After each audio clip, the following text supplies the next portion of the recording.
जब इस आईडी के बारे में हमने ध्यान से सोचा कि आखिर ये जो इलेक्शन हुए हैं 26 अप्रैल 2024 में जिला गाजियाबाद में जो इसका दूसरे चरण में वोटिंग था,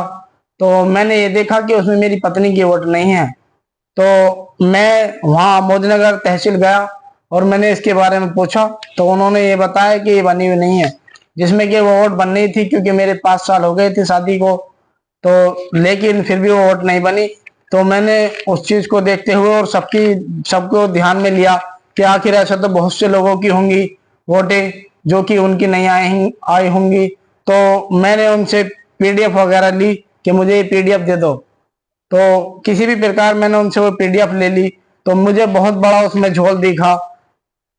और मैंने उस पर मेहनत भी की। पिछले 1 साल से मैं उस पर वोट लिस्ट पे मेहनत कर रहा हूँ। तो मैंने उस पर जो मेहनत की है और मैंने ये देखा है कि आखिर ये वोट लिस्ट सही कैसे हो और ये सही क्यों नहीं करी जाती। जैसा कि मैंने इसमें जो हमारे भाई हैं जो हिंदुस्तानी हैं उसमें ये देखा जाता है कि किसी की तो एक वोट भी नहीं है और किसी की 2-2, 4-4, 5-5 वोट आ रही हैं। तो इसी तरीके से जब मैंने देखा था अपनी वोट लिस्ट को, तो हमारी इसमें जो तोड़ी 7 बिसा है और तोड़ी 13 बिसा, ये 2 प्रधान होते हैं इस गांव में, तोड़ी 7 बिसा और तोड़ी 13 बिसे में।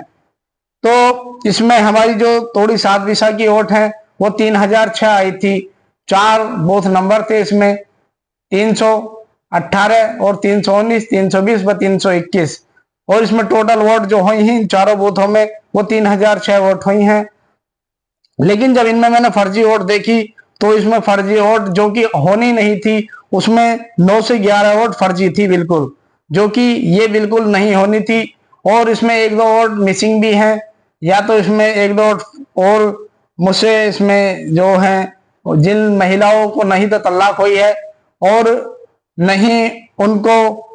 वो पति उनके छोड़ रहे हैं, तो इसी तरीके से उनकी भी वोट आखिर कैसे देखी जाए। लेकिन मैंने जो टोटल वोट निकाली है वहां जो मिसिंग व फर्जी तरीके से हैं, तो उनकी वोट 9 से 11 हैं टोटल। इसमें मैं विस्तार से बताता हूं कि जो लोग जिन लोगों की डबल वोट है, 1-1 भी है, 3-3 भी है, 4-4 भी हैं,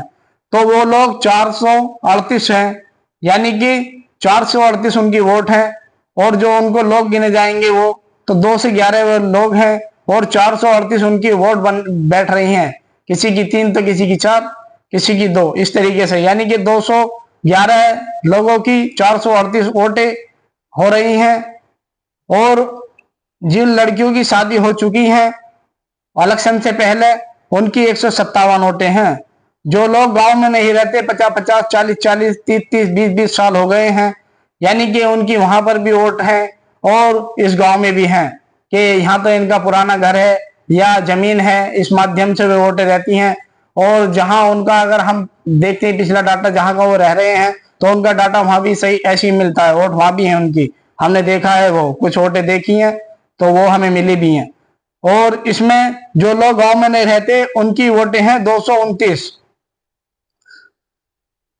और जो लोग गांव के ही नहीं है, जैसे कि कोई मेहमानदारी में रिश्तेदारी में आ जाता है, कोई मामा है, भांजा है, कोई खाला, कोई कुछ, तो इस तरीके की वो 11 लोग हैं। जो महिलाएं जिनको तलाक हो चुकी है, जैसे कि इलेक्शन से पहले जिन महिलाओं को तलाक हो चुकी हैं वे 7 महिला हैं। ये मैं सभी प्रधान व अपने भारतवासी से पूछना चाहता हूं, यदि कि इन महिलाओं को तलाक हो गई है तो उस गांव में उनका क्या मतलब, वो तो दोबारा उस गांव में आएंगी भी नहीं। तो इसलिए जो लोग इलेक्शन से पहले मर चुके थे वो 57 लोग हैं जिनकी वोट आनी ही नहीं थी। आखिर इनकी वोटों से क्या मतलब हमें। आज हमने सारा काम अपना बीएलओ को सौंप रखा है कि जो भी करेगा बीएलओ करेगा, और भारत सरकार इसमें कोई भी जिम्मेदारी नहीं लेती सख्ती से। और जो गुम लोग हैं जिनको किसी के बारे में भी मालूम नहीं है, जो गांव का कोई भी सदस्य इनके बारे में नहीं जानता कि आखिर ये कोई कौन है, मैं भी इनके बारे में नहीं जानता कि ये लोग कौन है। उनकी संख्या 60 है, वो 60 है।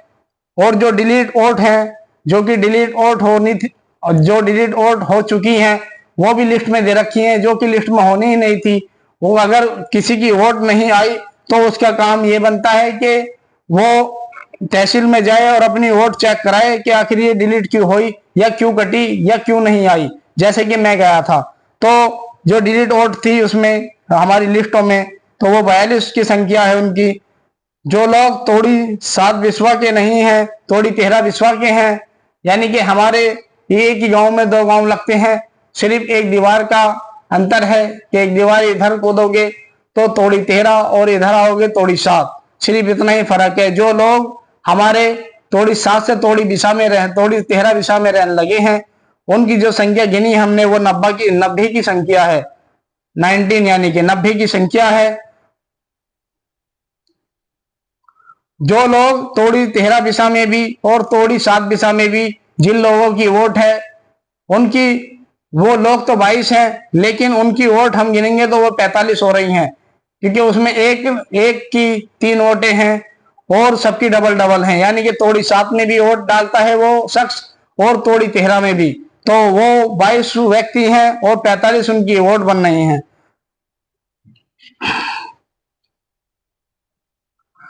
वो लोग जिनकी तोड़ी में भी और बाहर भी, जब हमने इन पे जांच की कि बाहर इनकी वोट है या नहीं है,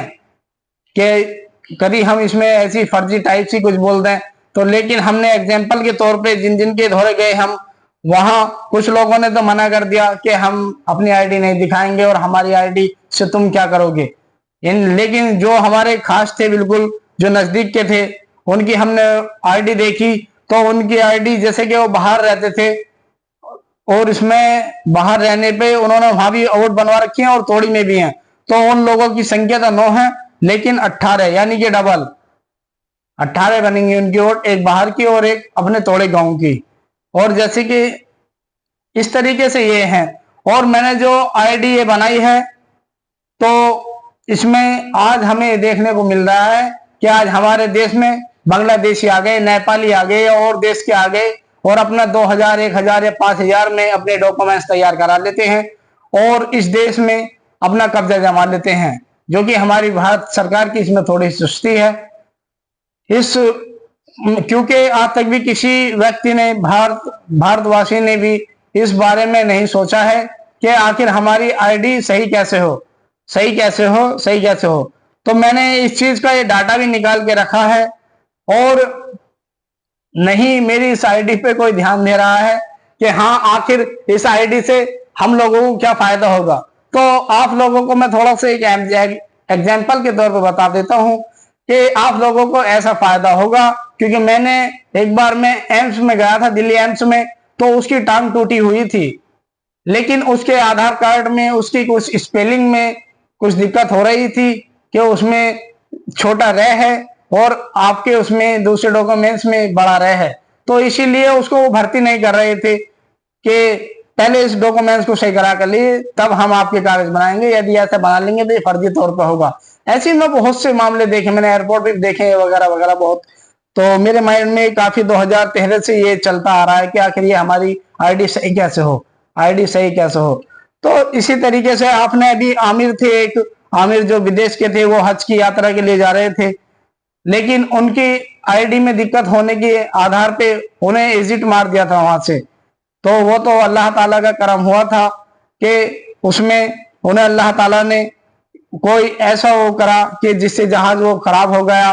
और एक बार नहीं 3 बार वो खराब हो गया। जब चौथी बार वो लेके जहाज, जब उनकी डिमांड रखी कि मैं आमिर को ही लेके जाऊंगा, पायलट साहब ने उसके लिए बोला, तो आमिर जब उसमें बैठे तो वो जहाज चल पड़ा। तो इसलिए आमिर, अगर अल्लाह ताला उसमें करम नहीं करता आमिर के ऊपर तो आमिर को बहुत बड़ा नुकसान होता। और क्या सारे अरमान जितने भी हज के लिए थे, अरमान जो ये लाइफ में होता है एक ही बार कि मैं हज करूं, सभी मुसलमानों की ये ख्वाहिश होती कि मैं एक बार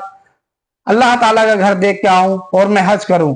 तो इसलिए उनका वो सपना भी खराब होता एक छोटी सी गलती के लिए, जिसमें की गलती वो हमारी नहीं थी, वो उन अधिकारियों की, उन जिम्मेदार लोगों की गलती थी जो कि इस कार्य के माध्यम से अच्छी सैलरी व अच्छी रिश्वतें लेते हैं, क्योंकि मैंने बहुत देखा है ये।